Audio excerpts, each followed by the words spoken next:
Mesdames et messieurs, bonsoir, bonne rupture de jeûne à toutes et à tous. Merci de votre fidélité et de suivre ce journal.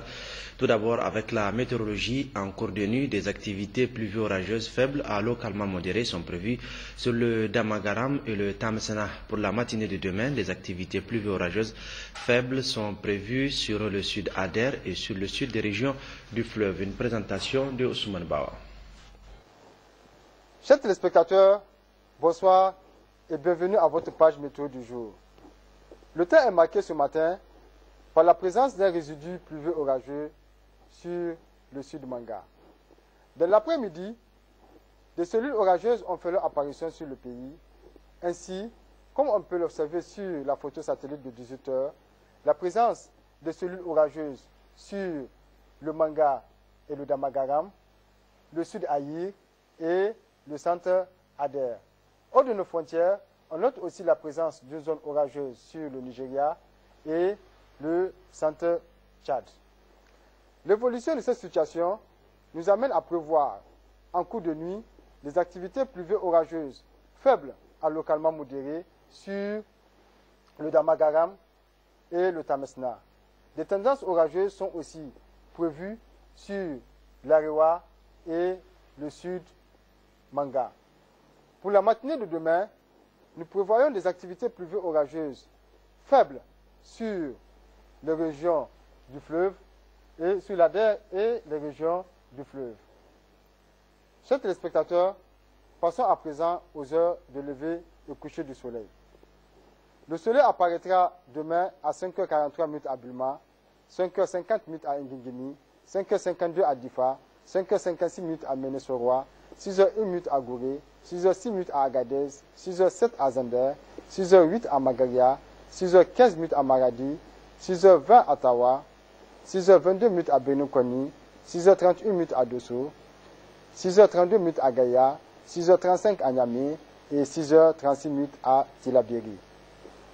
Il disparaîtra sur ces mêmes localités demain à 18h38 à Difa, 18h38 également à Ngigimi, 18h41 à Ménesoroa, 18h46 à Bulma, 18h49 à Gouré, 18h53 à Magaria, 18h54 à Zander, 19h01 à Maradi, 19h03 à Agadez, 19h09 à Benokoni, 19h11 à Tawa, 19h13 à Gaïa, 19h16 à Dosso, 19h21 à Niamey et 19h25 à Tilabiri. Chers téléspectateurs, c'est l'essentiel de cette page météo. Je vous remercie et bonne rupture de jeûne. Suite de ce journal, le président de la République et chef de l'État, Issoufou Mamadou, a quitté Niamey ce jeudi matin 24 juillet 2014 à destination de Brazzaville, République du Congo, où il effectuera une visite de travail et d'amitié. Le chef de l'État est accompagné dans ce déplacement de Seydou Sidibé, ministre directeur de cabinet du président de la République, et Gilles Baye, ministre des Finances.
Suite encore de ce journal avec ce message adressé par le président de la République, chef de l'État, à M. Jean-Claude Juncker, président de la Commission européenne. Le message est ainsi libellé suite à votre brillante élection à la présidence de la Commission européenne. Il m'est particulièrement agréable de vous adresser au nom du gouvernement et du peuple nigérien, ainsi qu'aux nos propres, mes très vives et chaleureuses félicitations, ainsi que mes vœux sincères sincère de succès pour la conduite de la haute mission qui vient de vous être confiée.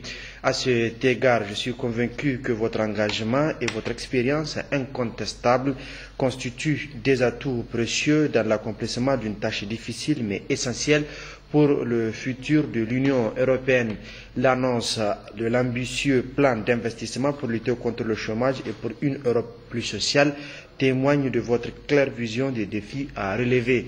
Je saisis cette heureuse opportunité pour vous réaffirmer mon ferme engagement à continuer d'agir de concert avec vous en vue de réaffirmer et de promouvoir davantage la fructueuse coopération qui existe entre le Niger et l'Union européenne. En vous renouvelant mes vives félicitations, je vous prie d'agréer, Monsieur le Président, l'assurance de ma considération distinguée, signé le chef de l'État.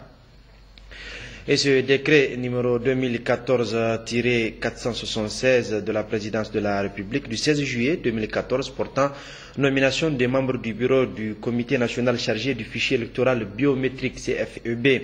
Le président de la République donc a pris ce décret où l'article 1er en application des dispositions des articles 8 et 9 de la loi numéro 2014 du 3 avril et du 2014-03 du 15 avril 2014 portant création, attribution, organisation et fonctionnement de la Commission électorale nationale indépendante CENI.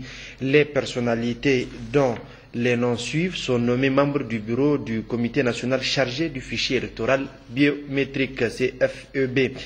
Coordonnateur national, M. Oumarou Malam, ingénieur des travaux informatiques. Coordonnateur national adjoint, M. Gaya Sabiou, master 2 en gestion des entreprises, ingénieur des travaux informatiques. Rapporteur, M. Assouman Abdraman, maîtrise en sciences politiques et diplomatiques. M. Gambosani, diplôme d'études spécialisées interuniversitaires d'ES en économie et sociologie rurale. Article 2. Le ministre de l'Intérieur, de la Sécurité publique, de la décentralisation et des affaires coutumières et religieuses est chargé de l'application du présent décret qui sera publié au journal officiel de la République du Niger. Décret numéro 2014-496 /PRN MISPD ACR du 23 juillet 2014 portant nomination des membres du comité national chargé du fichier électoral biométrique CFEB. Le président de la République a pris ce décret, article 1er, en application des dispositions des articles 8 et 9 de la loi numéro 2014-03 du 15 avril 2014 portant création, attribution, organisation et fonctionnement de la Commission électorale nationale indépendante CENI. Les personnes dont les noms suivent sont nommées membres du comité national chargé du fichier électoral biométrique.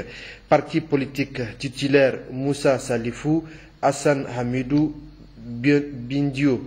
Suppléant Ali Amadou Yero, Abdouazir Moussa Kiraou.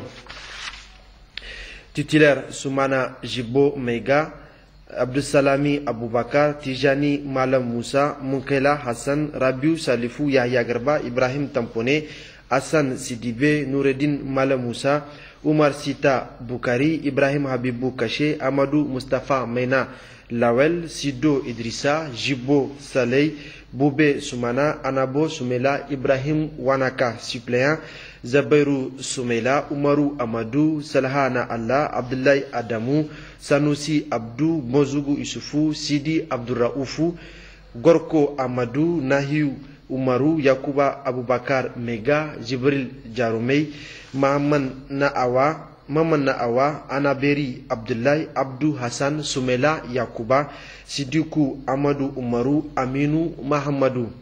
Secrétaire général permanent de la CENI, Amadou Magaji, titulaire, suppléant, Samaïla Issoufou Narwa. Projet carte nationale d'identité informatisée et sécurisée, titulaire Hassan Hamidou, suppléant Rabiou Maza. Ministère de l'Intérieur, de la Sécurité publique, de la décentralisation et des affaires coutumières et religieuses, titulaire Moussa Ladan, Madame Sayo Aïssata Alassane, Madame Fatih Halirou, suppléant Alassane Seiboun, Madame Namata Bibata Lawali, Soli Amadou. Ministère des Finances, titulaire Haji El Haji Abba Amadou, Madame Sougouli Rakia, Zangina. Suppléant, Madame Abdou Hadiza, Madame Hamma Sadi. Ministère des Affaires étrangères, de la coopération, de l'intégration africaine et des Nigériens à l'extérieur, Ali Marou titulaire. Suppléant, Abdoulaye Mohamedou. Ministère de la Justice titulaire, Douma Hamidou Boubé Maman. Suppléant, Ide Oumarou Zazi Moussa Hamidou. Ministère de la Communication et des Relations avec les institutions titulaire, Salissou Kasso. Suppléant, Abdoulaye Mamoudou. Ministère des Postes, des Télécommunications et de l'Économie numérique titulaire, Abara Agada. Suppléant, Isaka Jaharou. Ministère de la Défense nationale titulaire, colonel Ali Mahamadou, colonel Yaye Amadou. Suppléant, colonel Ahmadou Hassan Harou, colonel Jibo Sanda Adamou. Au commissariat à l'informatique et aux nouvelles technologies de l'information et de la communication titulaire, Haruna Isaka. Suppléant, Nafiou Aminou. Institut national de la statistique titulaire, Ibrahima Soumela. Suppléant, Mahamadou Shekaraou. Institut géographique national du Niger titulaire, Adamou Hassimi. Suppléant, Haruna Mato. Garde nationale du Niger titulaire, le capitaine Abdou Halilou. Suppléant, lieutenant Seydou Abdou. Direction générale de la police nationale titulaire, commissaire divisionnaire Abdourahman Ayouba. Suppléant, officier Jibo Souley. Collectif des organisations de la société civile œuvrant dans le domaine de la défense des droits de l'homme et de la promotion de la démocratie, un titulaire ainsi qu'un suppléant. Collectif des associations féminines légalement reconnues, une titulaire et une suppléante. Article 2.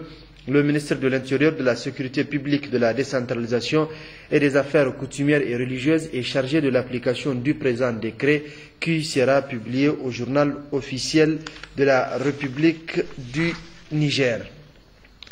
Communiqué relatif également, le ministre de l'Intérieur, de la Sécurité publique, de la décentralisation et des affaires coutumières et religieuses informe tous les membres du comité national chargé du fichier électoral biométrique CFEB, nommés respectivement par décret numéro 2014-PRN-MISPD-ACR du 16 juillet 2014 et numéro 2014-PRN-MISPD-ACR du 23 juillet 2014 que la cérémonie d'installation solennelle du dit comité aura lieu le samedi 26 juillet 2014 à la salle des banquets de la primature à partir de 18 h sous le haut patronage du Premier ministre Brigitte Raffini, chef du gouvernement. Cette cérémonie sera suivie sur place de la rupture du jeûne, signé Hassoumi Massoudou, ministre de l'Intérieur. Et ce communiqué du ministère des Affaires étrangères du service protocole d'État, programme de la soirée de Laylatul Qadr à la mosquée de grande prière de Niamey, la nuit du jeudi 24 au vendredi 25 juillet 2014 à 20 h. Arrivée des fidèles, 20h30, arrivée des membres du corps diplomatique et consulaire des pays musulmans, 20h40, arrivée des députés, des membres du gouvernement et des présidents des institutions de la République, 20h45, arrivée du premier vice-président de l'Assemblée nationale, 20h50, arrivée du Brigitte Raffini, premier ministre chef du gouvernement, 20h55, arrivée de l'imam, 21h, début de la soirée relative donc à Laylatul Qadr. Et le ministre de l'Emploi, du Travail et de la Sécurité sociale a l'honneur de rappeler aux employeurs et employés du secteur public, parapublic et privé qui, conformément aux dispositions de la loi numéro 97-20 du 20 juin 1997 instituant les fêtes légales, la journée du vendredi 25 juillet 2014 correspondant au lendemain de Laylatul Qadr est déclarée chômée et payée sur toute l'étendue du territoire national. Suite à présent de ce journal, à la primature, le Premier ministre, chef du gouvernement, Brigitte Raffini, a reçu cet après-midi l'envoyé spécial de la présidente de l'Union africaine pour la Libye, Dileta Mohamed. Après un périple qu'il a conduit dans plusieurs pays de la sous-région, celui-ci est arrivé au Niger pour plaider en faveur d'un retour de la paix et de la stabilité en Libye. On l'écoute à la sortie d'audience. Je suis en tournée dans la région, à savoir les pays voisins de la Libye. J'ai fait une longue tournée qui m'a mené de la Libye à Tripoli où j'ai été reçu par les autorités. Suite à ça, je me suis rendu en Tunisie et après en Égypte, en Algérie et aujourd'hui au Niger. Mais j'ai eu déjà la chance de m'entretenir à plusieurs reprises, que ce soit en marge du sommet de l'Union africaine ou en marge de la réunion ministérielle à Hammamet en Tunisie avec les ministres des Affaires étrangères. Et je suis ici pour vraiment rendre compte de l'entretien que j'ai eu avec les uns et les autres, mais surtout aussi demander un soutien au Niger pour qu'il puisse m'accompagner dans cette mission. Et la situation qui prévaut actuellement en Libye est tellement compliquée que la situation prend une allure qu'on ne s'attendait pas. La communauté internationale, mais surtout les pays voisins de la Libye se mobilisent avec l'Union africaine et la Ligue arabe. Et ma mission se situe à ce niveau-là pour une concertation, surtout avec les autorités nigériennes, pour voir comment nous allons travailler pour que les calmes puissent régner de nouveau en Libye. Suite à un arrêté pris par le président de l'Assemblée nationale pour annuler la décision prise par le bureau de l'Assemblée nationale à la majorité de ses membres qui met fin aux fonctions du secrétaire général de cette institution, le quatrième vice-président Mohamed Ben Omar a animé ce matin une conférence de presse. Le résumé de James Didier et Hamani Seni. À l'issue de sa réunion du 16 juillet 2014, le bureau de l'Assemblée nationale a examiné et statué sur une affaire administrative concernant le secrétaire général de l'Assemblée nationale relatif à une lettre que ce dernier a adressée à une banque de la place, la main levée d'une importante somme pour le démarrage des travaux confiés à un opérateur économique. Après examen de ce dossier, le bureau de l'Assemblée nationale, la majorité de ses membres a pris une sanction administrative conservatoire qui met fin aux fonctions du secrétaire général de l'Assemblée nationale. Quelles sont les raisons d'une telle décision? La majorité des membres présents à cette réunion ont suggéré que le bureau doit sanctionner le secrétaire général pour faute grave. Parce que non seulement il a usurpé du titre d'ordonnateur, la lettre ne lui est pas adressée, elle est adressée à l'ordonnateur qui est le deuxième questeur, lui il s'en est approprié. Première faute. Deuxième faute, il n'a pas rendu compte à sa hiérarchie. Le secrétaire général est sous les ordres du président de l'Assemblée nationale qui lui est assisté d'un bureau. Et c'est le bureau qui engage l'Assemblée nationale par l'entremise de son président. Nous avons eu à gérer en son temps d'autres situations. Je vous donne un exemple banal. Nous avons une dame qui a écopé de 4 mois de suspension pour une affaire de 70 millions avec une pharmacie de la place. Et le secrétaire général en son temps était même le président du comité de discipline. L'affaire a été transmise au bureau, le bureau a tranché et cette bonne dame a écopé de cette suspension de 4 mois. Aujourd'hui, elle a repris. Donc, comprenez-moi, devant cette situation, le bureau de l'Assemblée nationale ne peut pas faire 2 poids 2 mesures. Quand un agent commet une forfaiture, il doit y répondre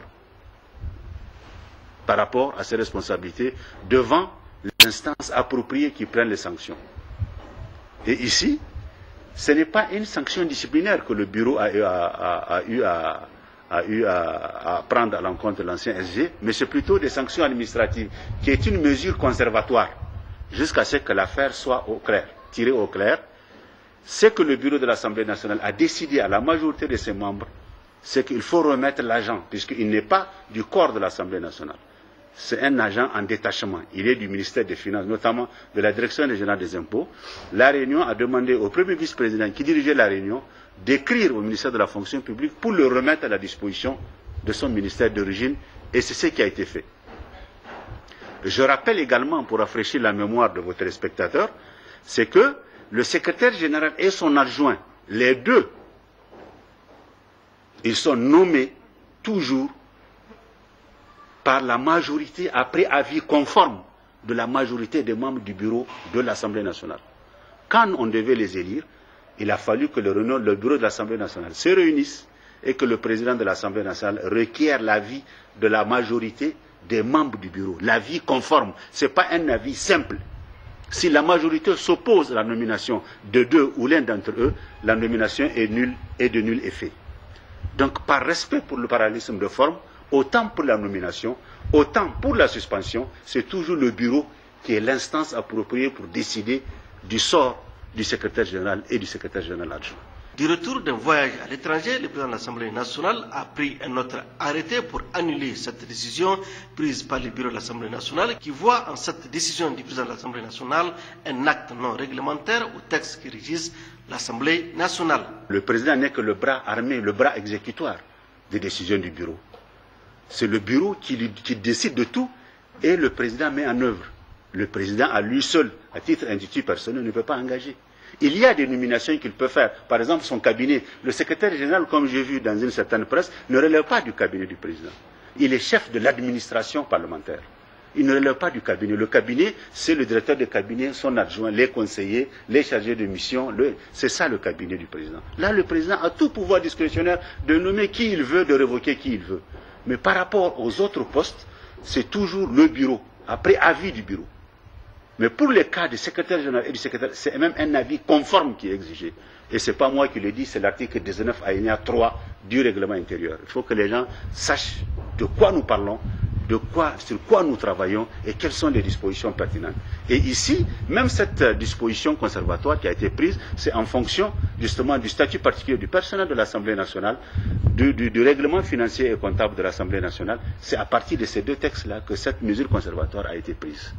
Donc, le président de l'Assemblée, de retour d'un voyage à l'étranger, a pris un autre arrêté pour dire que l'arrêté du 16 juillet 2014 est nul et de nul effet. Et il réintègre M. Issa Kanga dans ses fonctions de secrétaire général. Ici, je rappelle, ça dit de deux choses l'une, selon cet arrêté pris par le président de l'Assemblée nationale.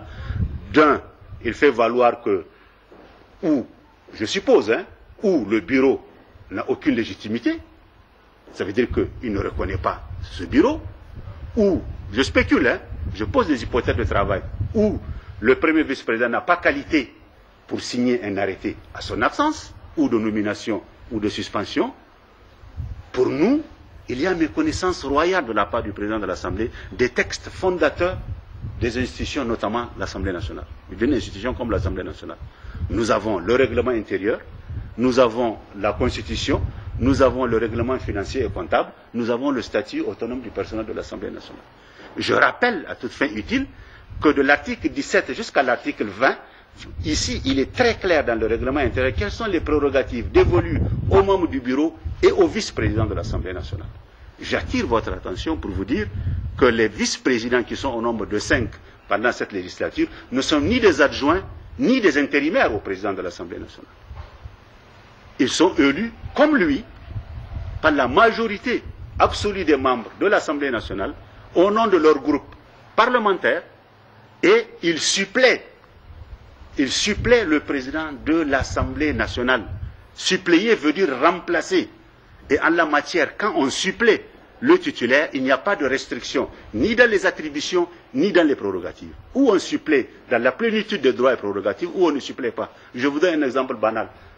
La suppléance a tout son sens chez nous à l'Assemblée. Un député titulaire et un député suppléant. Quand le titulaire quitte pour laisser la place au suppléant, est-ce que le suppléant joue les prérogatives de moitié député ou bien de quart de député? Il est député comme tous les députés, dans la plénitude des attributions prérogatives qui sont dévolues aux titulaires. Ils sont ainsi nombreux les citoyens nigériens qui s'interrogent encore sur l'issue de cette nouvelle crise qui affecte cette institution prestigieuse qui est l'émanation du peuple nigérien. Aux affaires étrangères à présent, le Niger, par le biais de son ministre d'État, Mohamed Bazoum, et la Chine, par l'entremise de son ambassadeur accrédité au Niger, Xihou, ont signé ce matin un protocole d'accord relatif à l'envoi de la 18e mission médicale chinoise composée de 37 médecins au Niger. À cette occasion, les deux personnalités ont souligné l'exemplarité de la coopération médicale sino-nigérienne et c'était en présence du représentant du ministère de la Santé publique, Jarab Aziz Hamidou Abdullahi. À travers la signature de ce protocole d'accord entre Bazoum Mohamed, ministre d'État chargé de la coopération, et le diplomate chinois accrédité au Niger, Xihou, la Chine enverra dans ce pays sa 18e équipe médicale composée de 37 médecins. Les deux personnalités ont à cette occasion relevé le dynamisme de la coopération médicale sino-nigérienne. Depuis près de 40 ans, les médecins chinois, tout en accomplissant leur travail, sont devenus animateurs de la coopération médicale sino-nigérienne et témoins de l'amitié entre nos deux peuples.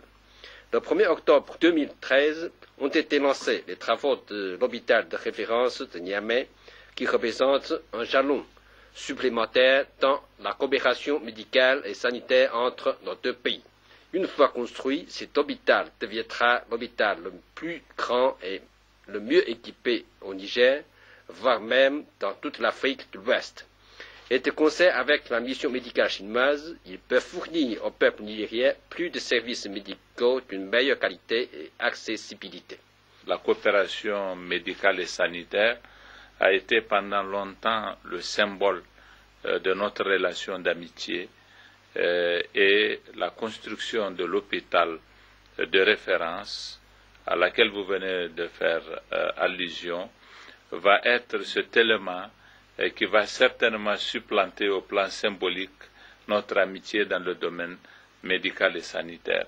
Et je voudrais une fois encore réitérer notre admiration pour la coopération chinoise, son caractère désintéressé, son caractère efficace, comme l'atteste justement cette équipe qui va venir faire ce travail qui est très attendu par le ministère de la Santé. La coopération médicale sino-nigérienne date de 1976, 2 ans seulement après l'établissement des relations diplomatiques entre les deux pays. Elle a permis aux 17 équipes et 518 médecins chinois qui ont travaillé au Niger de réaliser plus de 4 millions de consultations et 170 000 interventions chirurgicales. La ministre de l'Enseignement primaire, de l'Alphabétisation, de la Promotion des langues nationales et de l'Éducation civique, Mme Ali Mariam Alej Ibrahim, a animé ce matin une conférence de presse relative aux résultats des examens de fin d'année des écoles normales des instituteurs de l'Institut de formation en alphabétisation et éducation non formelle et des évaluations de fin de cycle primaire. La ministre tire ici un bilan satisfaisant. Oumou Moudanchourou, à côté Ouagalassan. La réforme visant à supprimer les examens du CFEPD et du CEPEFA au Niger est engagée. La mise en application a démarré cette année et répond aux engagements du président de la République de rendre obligatoire l'école jusqu'à l'âge de 16 ans et aux engagements régionaux et internationaux au niveau de l'IEMOA et de l'UNESCO. La méthode a consisté à évaluer les élèves par l'organisation de 3 compositions trimestrielles. Sur un effectif de 315 377 élèves inscrits au CM2, enseignement traditionnel et franco-arabe, 301 079 élèves ont composé et 154 998 ont en moyenne supérieure ou égale à 5 sur 10, soit un taux de 51,48% pour l'ensemble du pays. Ces résultats ne sont pas fameux, mais ils reflètent le niveau réel de nos élèves et ce qui doit interpeller tous les responsables académiques à prendre les dispositions nécessaires afin d'apporter les remédiations qui s'imposent.